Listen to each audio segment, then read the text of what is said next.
ಸಂಘಟನೆ ಆದ ಯಾವುದಕ್ಕೂ ಸಂಬಂಧ ಇಲ್ಲ. ಪಾರ್ಟಿ ಪಕ್ಷ ಸಂಘಟನೆ ಓನ್ಲಿ ಅನ್ನದಾತರ ಕಷ್ಟಕ್ಕೆ ಸಲಹೆಯನ್ನು ಮಾಡ್ತಕ್ಕಂಥ ಒಂದು ಕಾರ್ಯಕ್ಕೆ ಅವರು ಬಂದಿದ್ದಾರೆ.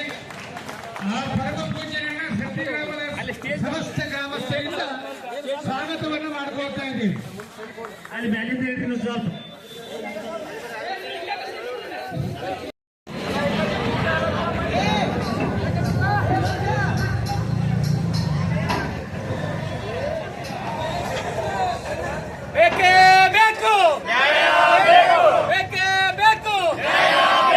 ಕಬ್ಬಿನ ಬೆಲೆ 3500 ಆಗಲೇಬೇಕು. ಕಬ್ಬಿನ ಬೆಲೆ 3500 ಆಗಲೇಬೇಕು. ಕಬ್ಬಿನ ಬೆಲೆ 3500 ಆಗಲೇಬೇಕು. ಜೈ ಜವಾನ್ ಜೈ ಕಿಸಾನ್, ಜೈ ಜವಾನ್ ಜೈ ಕಿಸಾನ್. ಬಲೋ ಭಾರತ್ ಮಾತಾ ಕಿ ಜೈ, ಬಲೋ ಭಾರತ್ ಮಾತಾ ಕಿ ಜೈ, ಬಲೋ ಭಾರತ್ ಮಾತಾ ಕಿ ಜೈ. ಕರ್ನಾಟಕ ರಾಜ್ಯ ರೈತ ಸಂಘಕ್ಕೆ ಜಯವಾಗಲಿ, ಕರ್ನಾಟಕ ರಾಜ್ಯ ರೈತ ಸಂಘಕ್ಕೆ ಜಯವಾಗಲಿ, ಕರ್ನಾಟಕ ರಾಜ್ಯ ರೈತ ಸಂಘಕ್ಕೆ ಜಯವಾಗಲಿ.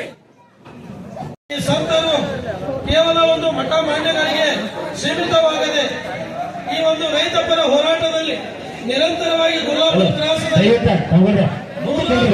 ನಿಮ್ಗೆ 2,000 ರೂಪಾಯಿ ಹೇಳೋದು ಅವರಿಗೆ ದಯವಿಟ್ಟು ಈ ಕಡೆ ಬಂದ್ಕೊಂಡ್ರಿ ಎಲ್ಲರೂ ಅಲ್ಲಿ ಅವರಿಗೆ ತಮಗೆ ಬೆಂಬಲ ಸೂಚನೆ ಮಾಡಕ್ ಬಂದಾರ. ತಮ್ಮ ದಯವಿಟ್ಟು ತಾವು ಕೈ ಮುಗಿದ ಗೊತ್ತು ತೆಳಗೆ ಅಲ್ಲೇ ಕುಂಡ ತಂದ್ಕೊಡ್ರೆ. ಸ್ವಾಮೀಜಿ ಅವರು ಈ ಒಂದು ರೈತಪರ ಹೋರಾಟವನ್ನು ಉದ್ದೇಶಿಸಿ ತಮ್ಮೆರಡ ಅನಿಸಿಕೆ ಅವರಲ್ಲಿ ಕೇಳಿಕೊಳ್ತೇನೆ. ಇವತ್ತು ಎಷ್ಟು ಕುಟುಂಬಗಳು ನೇನಿಗೆ ಶರಣಾಗ್ಯಾವಂದ್ರ ಲಕ್ಷ ಲಕ್ಷ ಜನ ರೈತರು ಏನಾಗ್ಯಾರಂದ್ರ ನೇನಿಗೆ ಶರಣಾಗತ್ತಿದಾರ. ನೀವು ಬೇಕಾರೆ 8 ಜನ ರೈತರದಾರಿ, ನಿಮ್ಮ ಎಲ್ಲಾ PKPS ದಾಗ ಸಾಲದಾವ. ನಿಮ್ಮ ರೈತರು ಎಲ್ಲಾ PKPS ದಾಗ ಸಾಲದಾವ. ಕೆಲವೊಬ್ರು 50,000 ಇರಬೇಕು, ಕೆಲವೊಬ್ರು 1,00,000 ಇರಬೇಕು. ನೀವು ಜಾರು ತುಂಬಿ ತೆಗಿಬೇಕಾಗಿತ್ತಂದ್ರೆ ಇನ್ನೊಬ್ಬರನ್ನ ಕೇಳೇ ತುಂಬಿ ತಗೋಬೇಕ. 50,000 ಸಕ್ಕರೆ ನಿಮಗ್